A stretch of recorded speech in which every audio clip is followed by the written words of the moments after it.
Bonjour à toutes et à tous. Bienvenue à ceux qui vont, aux lycéens qui vont dans quelques jours subir l'épreuve de maths de Terminal S. Et donc dans cette vidéo, on va s'intéresser à un exercice en particulier, mais je ne vais pas le traiter dans le détail. Voici l'exercice. Alors je vais m'effacer à partir d'un moment. Je vais me contenter de vous donner des conseils sur comment l'aborder, et puis quelques pistes de résolution. Je m'efface. Alors cet exercice, c'est un QCM, et contrairement à la tendance des années précédentes, on vous demande aucune justification. Aucune justification n'est demandée. Une réponse exacte rapporte un point, une réponse fausse ne rapporte aucun point. Donc il n'y a pas de risque, aucun risque à répondre, le cas échéant, au hasard. Alors, cet exercice est constitué de 5 questions. Et le thème principal, c'est on étudie la production d'une usine qui fabrique des bonbons conditionnés en sachets. On choisit, lors de cette première question, un sachet au hasard dans la production journalière. La masse de ce sachet, exprimée en grammes et modélisée par une variable aléatoire x qui suit une loi normale d'espérance mu égale 175. De plus, une observation statistique a montré que 2% des sachets ont une masse inférieure ou égale à 170 grammes. Voilà, ce sont les seuls éléments qui sont en notre possession. On vous demande de calculer la probabilité que grand X soit compris entre 170 et 180. Ce qu'on pourrait faire aisément avec la calculette si on connaissait l'écart type, mais on ne connaît pas l'écart type. Alors là, le conseil que je vous prodigue, c'est de se dire, puisque je n'ai pas toutes les données, c'est qu'il y a des propriétés de la courbe représentative de la fonction de densité de la loi normale qui doivent être utilisées. Et je vous le dis, celle qu'il faut utiliser, c'est l'asymétrie, le fait que cette courbe admet un axe de symétrie. Je ne vous en dis pas plus, je vous laisse poursuivre cette question.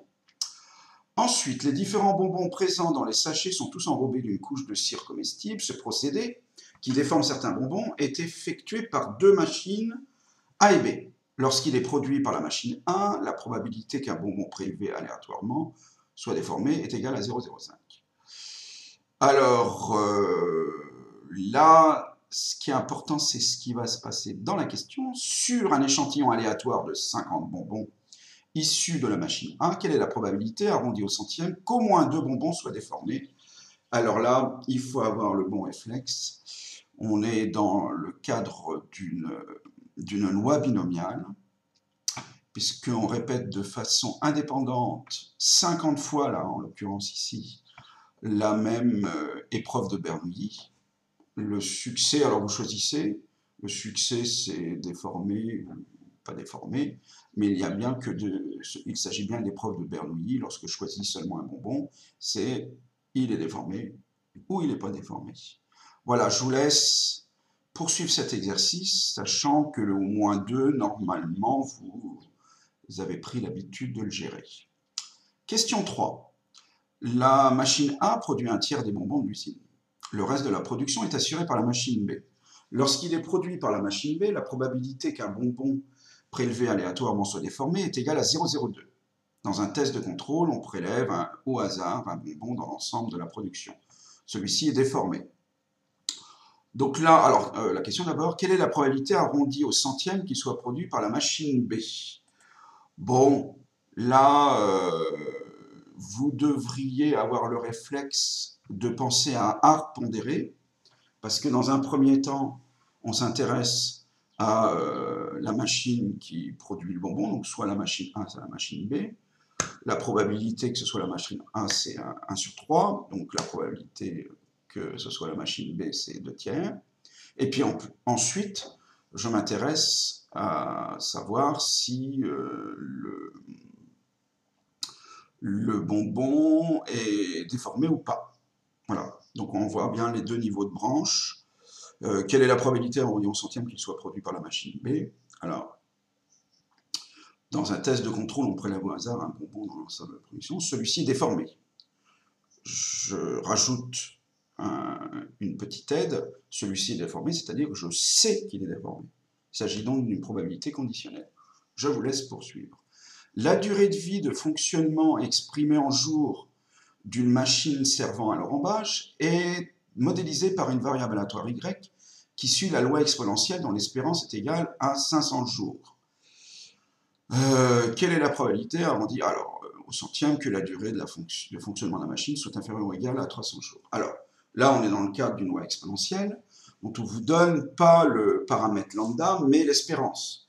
Sauf que, bon, il faut bien entendu connaître la formule qui dit que l'espérance d'une loi exponentielle, de la variable aléatoire, d'une variable aléatoire qui suit une loi exponentielle est égale à 1 sur lambda.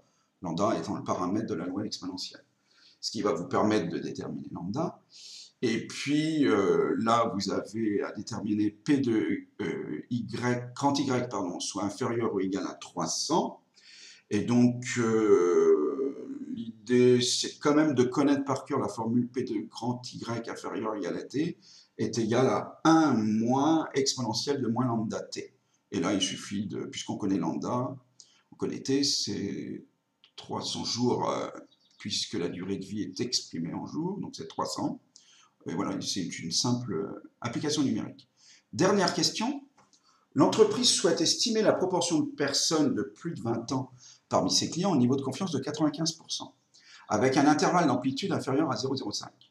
Elle interroge pour cela un échantillon aléatoire de clients. Alors là, dans le cadre, on ne connaît pas la proportion dans la population totale, et donc on va utiliser... on va avoir un échantillon. La situation classique, c'est de prendre un échantillon pour déterminer un intervalle de confiance, alors à 95%, de cette proportion. Et en règle générale, on la note petit f, cette proportion. Mais là, on ne la connaît pas. La question, c'est quel est le nombre minimal de clients interrogés. Alors, l'élément important, là, enfin, un des éléments importants, qui va être même essentiel pour le coup, c'est l'intervalle d'amplitude inférieur à 0,05. Et en fait, donc l'aide que je vous apporte ici, c'est de bien réfléchir au fait que la fréquence, pour répondre à cette question, on n'a pas besoin d'en parler, puisqu'on a une information majeure sur l'amplitude de l'intervalle de confiance, sachant que cette amplitude ne dépend pas de la fréquence f. L'intervalle de confiance, je vous rappelle, c'est f moins 1 sur racine de n, f plus 1 sur racine de n. À vous de jouer. En espérant, je remontre mon visage. En espérant que cette petite séance vous aura rendu service, je vous souhaite tout un tas de choses, vous imaginez bien lesquelles, et je vous dis à bientôt.